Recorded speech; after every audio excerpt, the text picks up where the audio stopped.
नमस्कार, बहुत स्वागत है आपका। मैं हूं सूर्या त्रिपाठी और सबसे बड़ी खबर के साथ बुलेटिन का आगाज करेंगे। अयोध्या से बहुत बड़ा अपडेट, बहुत बड़ी खबर। राम मंदिर ट्रस्ट की अहम बैठक खत्म हो चुकी है। करीब 3 घंटे तक ट्रस्ट की बेहद महत्वपूर्ण बैठक चली। बैठक के बाद ट्रस्ट ने प्रेस कॉन्फ्रेंस की। प्रेस कॉन्फ्रेंस में बोले श्री राम मंदिर ट्रस्ट के कोषाध्यक्ष, बेहद शर्मनाक घटना हुई। स्वामी गोविंद देवगिरी जी की तरफ से कहा गया है, दोनों लोगों ने अपना इस्तीफा सौंपा है। उन्होंने इस बात का भी जिक्र किया। गोविंद देवगिरी जी चढ़ावा चोरी से ट्रस्ट लज्जित है, इन्होंने तमाम बातों का जिक्र किया है। तो बहुत बड़ा अपडेट है, बहुत बड़ी खबर है। देश के लिहाज से, उत्तर प्रदेश के लिहाज से बेहद शर्मनाक घटना हुई। स्वामी गोविंद देवगिरी जी की तरफ से कहा गया है, दोनों लोगों ने अपना इस्तीफा सौंप दिया है। चंपत राय और अनिल मिश्रा का इस्तीफा मंजूर हो गया है और अब कृष्ण मोहन को ट्रस्ट का अंतरिम महासचिव बनाया गया है।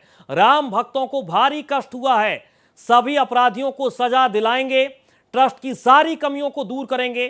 चोरी की घटना से सभी आहत हैं। एक और बड़ी खबर इसी से जुड़ी हुई, अयोध्या में ट्रस्ट की ऐतिहासिक बैठक खत्म हो चुकी है। सबसे बड़ा अपडेट, चंपत राय और अनिल मिश्रा की विदाई हो चुकी है।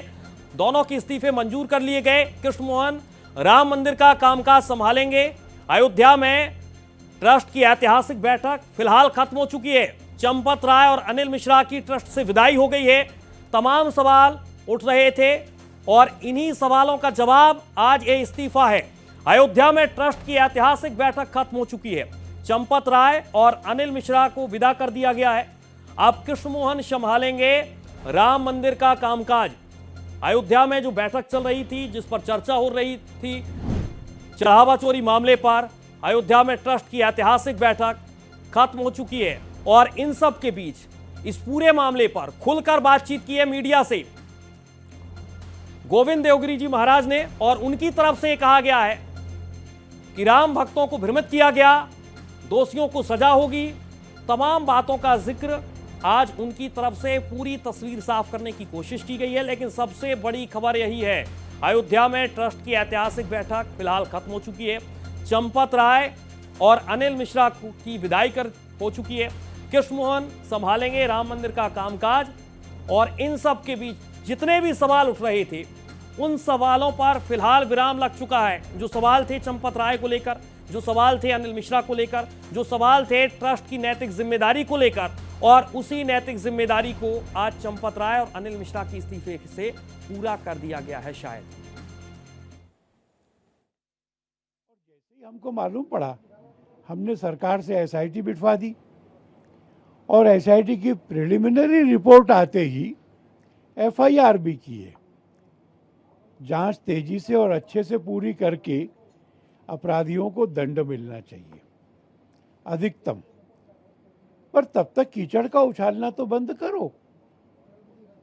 ये कहा जा रहा था कि अगर चंपत जी, अनिल जी अपने पदों पर बने रहेंगे तो वो जांच को प्रभावित कर सकते हैं, गवाहों को समझा सकते हैं, कुछ एविडेंस के साथ छेड़छाड़ कर सकते हैं।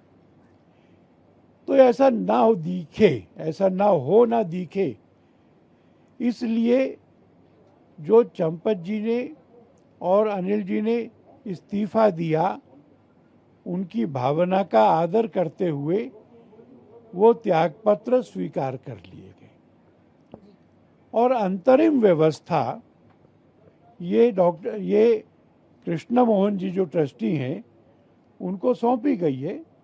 बाद में तय करेंगे कि क्या करना है। प्रबंधन का विषय अच्छा होना है, सुरक्षा का विषय अच्छा होना है और इन सब चीज़ों के लिए एक सीईओ भी चाहिए। सीईओ को ढूंढने के लिए एक सर्च कमेटी भी अनाउंस की गई है। ट्रस्टियों ने समाज को आश्वस्त किया है कि जिसने जो भी वस्तु दान में दी थी, कीमती वस्तुएं वह सब सुरक्षित है और जिस किसी ने भी ऐसी कोई वस्तु दान दी थी, वो चाहे तो ट्रस्ट के ऑफिस में समय तय करके आए और सत्यापन कर ले। ऐसा खुला निमंत्रण ट्रस्टियों ने दिया है। चांदी जो थी वो गला ली गई है पर जो चांदी गलाई गई है वो कौन सी थी, किसकी थी, इसका रिकॉर्ड भी उपलब्ध है, इसका भी सत्यापन हो गया है। बहुत सारे लोग आरोप लगा रहे हैं, उनके पास कुछ जानकारियां होंगी, कुछ डॉक्यूमेंट्स होंगे। तो राम मंदिर चढ़ावा चोरी मामले में सबसे बड़ी खबर यही है कि फिलहाल 2 इस्तीफे मंजूर कर लिए गए और सीधे चलेंगे इस पर ज्यादा जानकारी के साथ। मनमीत गुप्ता मेरे साथ अयोध्या से लाइव जुड़ चुके हैं और इसके अलावा स्टूडियो से खास मेहमान हैं आचार्य मदन जी महाराज हैं, आप अध्यक्ष हैं विश्व हिंदू पीठ, जिनसे हम जानने समझने की कोशिश करेंगे। मनमीत, सबसे पहले मैं आपके पास आना चाहूंगा, जिस तरीके के सवाल उठ रहे थे कि एक तरफ चंपत राय का इस्तीफा क्यों मंजूर नहीं हो रहा है, चंपत राय इस्तीफा क्यों नहीं दे रहे हैं, अनिल मिश्रा इस्तीफा क्यों नहीं दे रहे हैं, इस्तीफा स्वीकार हो गया, नैतिक जिम्मेदारी जो जिसको लेकर सवाल उठ रहे थे, क्या उस पर अब विराम लग गया है? सबसे पहले कमेंट आपका मनमीत। निश्चित रूप से देखिए, अभी पहली बार अगर देखा जाए तो नैतिक रूप से विराम तो वर्तमान परिस्थिति में लगी गया है, क्योंकि सबसे पहले लोगों का ये बात कहना था कि जो ट्रस्टी के रूप में अनिल मिश्रा और महासचिव के रूप में चंपत राय अगर अपने पद पे बने रहेंगे तो एसआईटी की जांच हो चाहे वो पुलिस की जांच हो, कहीं ना कहीं प्रभावित जरूर होगी। और यही कारण रहा है कि जो 11 जुलाई की होने वाली बैठक बहुत जल्दी 6 जुलाई आज के दिन रखी गई और ट्रस्ट के सभी सदस्यों ने एक मत से ये स्वीकार किया कि इनका जो रेजिग्नेशन है, इनका जो इस्तीफा है, इसको स्वीकार किया जाए और इनको पद से हटाया जाए। तो आज के समय में सबसे बड़ी की खबर ये है कि इन दोनों, चाहे वो चंपत राय हो जो महासचिव के पद पे रहे हों, चाहे वो अनिल मिश्रा हो जो ट्रस्टी सदस्य के रूप में रहे हों, जिनका राम मंदिर में सीधा दखल था, हर एक कार्य में दखल था, आज वो पद से हटा दिए गए हैं, उनका इस्तीफा मंजूर कर लिया गया है।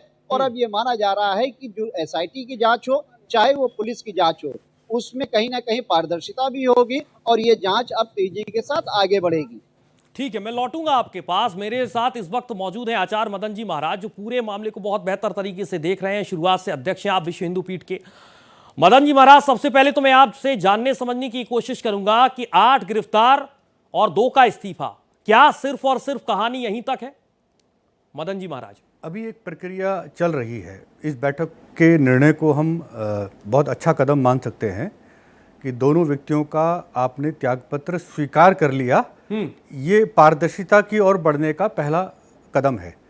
माननीय हमारे पूज्य गोविंद देव गिरी जी महाराज ने जो बात कही है, थोड़ा सा राजनीतिक बात भी उन्होंने उछाली है कि राजनीतिक इसका कोई लाभ दूसरे को नहीं लेना चाहिए जी, ना इसमें राजनीति देखनी चाहिए।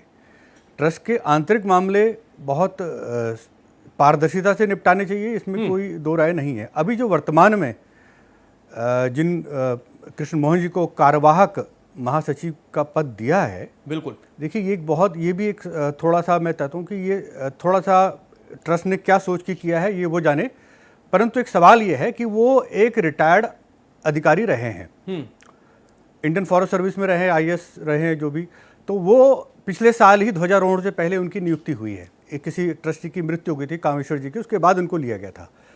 तो पूरे इस ट्रस्ट के अंदर में क्या हिंदू पृष्ठभूमि से, क्योंकि चंपत राय जी आंदोलन की पृष्ठभूमि से निकले व्यक्ति थे, बिल्कुल इस बात को ध्यान रखना चाहिए कि किसी ब्यूरोक्रेसी के लेवल पर कोई व्यक्ति अगर आता है तो क्या वो ये हिंदू आस्था उतनी है क्या इनके अंदर, जिन्होंने इनको नियुक्त किया है, क्या उससे बढ़िया योग्य व्यक्ति नहीं है?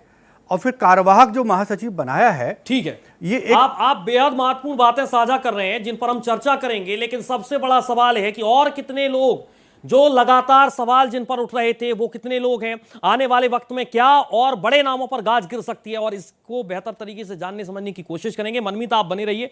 मदन जी महाराज, आप पहले मुझे समझाइए और भारत एक्सप्रेस के 140 करोड़ देशवासियों को भी ये समझाने की कोशिश करिए कि क्या पूरी पिक्चर को जिस तरीके से गोविंद देव गिरी जी महाराज ने मीडिया के सामने आकर तस्वीर साफ करने की कोशिश की है कि हमने, यानी कि ट्रस्ट के सदस्यों ने लोगों को आमंत्रित किया है कि जितनी कीमती चीजें हैं वो आज भी मौजूद हैं, सिर्फ और सिर्फ यहां से कुछ सामानों को इधर से उधर किया गया है, लोग कैसे भरोसा कर पाएंगे? क्या 2 इस्तीफों को स्वीकार करके भरोसा कायम करने की ये कोशिश है?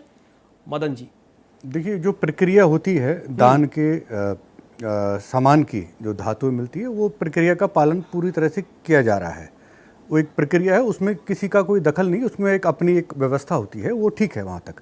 अभी सिर्फ सवाल ये है कि एसआईटी की रिपोर्ट को सार्वजनिक करना चाहिए, क्योंकि कितने बड़े खुलासे हैं और क्या बात हो रही है ये सबकी जनता के सामने आना चाहिए, क्योंकि अब विषय जनता का है, क्योंकि ये राष्ट्र का मंदिर है, किसी एक ट्रस्ट का मंदिर नहीं है।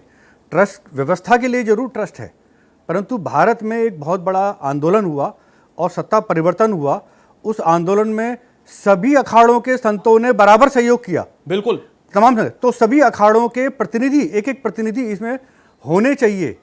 केवल एक ब्यूरोक्रेट्स को वहाँ बिठाकर, जैसे अभी बताया कि जो महासचिव बनाया है इन्होंने, जो कार्यवाहक महासचिव, उससे काम नहीं चलेगा। ब्यूरोक्रेसी देखिए, ब्यूरोक्रेसी के ट्रस्ट में रखिए, पर सवाल यह है कि इस तरह से आप एक स्वरूप बना रहे हैं कि नियंत्रण पूरी तरह से भारत सरकार का, जैसे गवर्नमेंट बार बार श्राइन बोर्ड बना देती है, अपना अधिग्रहण कर लेती है, ये उस तरह की भावना है। रिटायर्ड ब्यूरोक्रेसी के ये मापदंड को हटा दीजिए, केवल साधु संतों को, धर्माचार्यों को ही ट्रस्ट में रखा जाए, वो अपनी व्यवस्था कर सकते हैं। अब सारा दोष बैंक पे डालकर इससे बचा नहीं जा सकता, क्योंकि एज ए ट्रेजरर, अगर महासचिव की जिम्मेदारी, तो ट्रेजरर की भी जिम्मेदारी उतनी बनती है। ये सवाल खड़े होंगे। बिल्कुल आप ट्रांसपेरेंसी को लेकर सवाल उठा रहे हैं। मनमीत के पास हम चलेंगे। मनमीत, अब सवाल यह है कि जो अयोध्या के साधु संत हैं, देश भर में जितने साधु संत हैं, वो सवाल अब ये पूछ रहे हैं कि क्या सिर्फ और सिर्फ ये खाना पूर्ति है? क्योंकि साधु संतों की नाराजगी हमने देखी, पूरे देश ने देखी, 140 करोड़ देशवासियों ने देखी। सिर्फ और सिर्फ 2 इस्तीफों को स्वीकार करके भरोसा कायम करने की एक छोटी सी कोशिश है क्या है, मनमीत? देखिए ये सबसे बड़ा सवाल है कि क्या भरोसा कायम करने की ये परिस्थिति है। तो आप ये मानिए, ये बात सच है कि चंपत राय जैसा चेहरा, जो प्रधानमंत्री नरेंद्र मोदी के साथ बैठते रहे, जिन्होंने रामलला के मंदिर की पूरी जो है व्यवस्था को देखा है, जो राम मंदिर आंदोलन से जुड़े रहे, जो हर एक चीज में आगे आगे रहे, ऐसे में पारदर्शिता बरतने के लिए, चाहे केंद्र की सरकार हो चाहे प्रदेश की सरकार हो, उसने ये जरूर प्रयास किया कि यहाँ पर मुकदमा दर्ज कराया जाए और इतने बड़े पदाधिकारी से इस्तीफा भी लिया गया।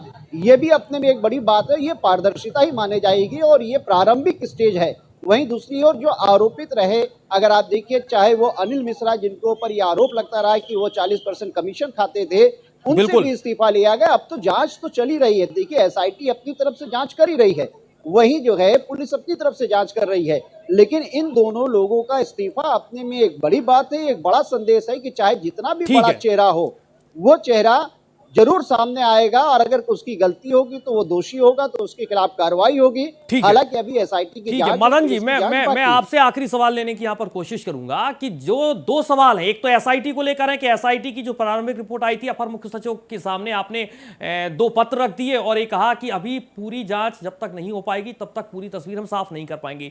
दूसरी तरफ ट्रस्ट ने खुद ये फैसला ले लिया कि हमें कृष्णमोहन को जिम्मेदारी देनी है, आने वाले वक्त में ट्रस्ट को कृष्णमोहन चलाएंगे। इस पिक्चर को किस तरीके से देखा जाए?